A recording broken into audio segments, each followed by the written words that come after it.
Bonjour à tous, je parle à ceux qui ont peut-être des pensées de suicide, ceux peut-être qui ont des pensées de mort, ceux qui n'en peuvent plus de la vie, qui sont en dépression. Voilà, je vous racontais mon témoignage, ce que Jésus a fait dans ma vie, ce que Dieu a fait dans ma vie il y a 3 ans de cela en arrière.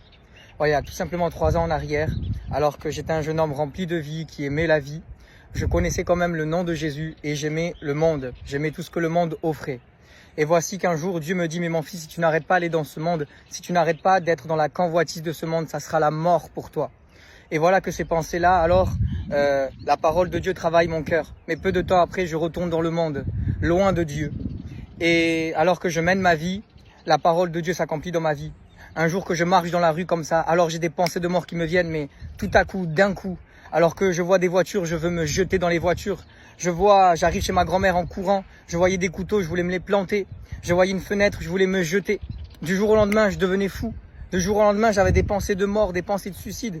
Et tout ça pourquoi? Parce que j'étais dans le péché, j'étais dans le mal. Et ça avait touché mon cœur. Alors il y avait des identités qui essayaient de me tuer. Ils étaient dans mon esprit, elles essayaient de me tuer, de me dire mais tue-toi.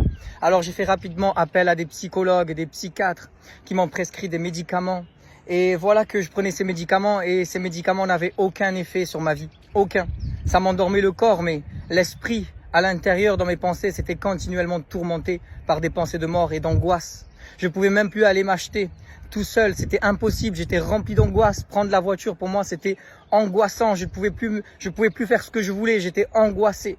Et voilà que j'étais sous traitement et le psychologue me dit mais veux-tu qu'on t'enferme en hôpital psychiatrique?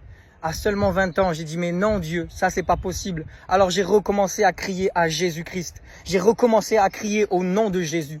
Et voilà que lorsque je crie au nom de Jésus, Dieu me guide, le Seigneur me guide, il m'envoie des personnes qui me parlent de Jésus sur les réseaux sociaux. Il m'envoie des gens qui me parlent de Jésus. Alors je recommence à prier Jésus-Christ.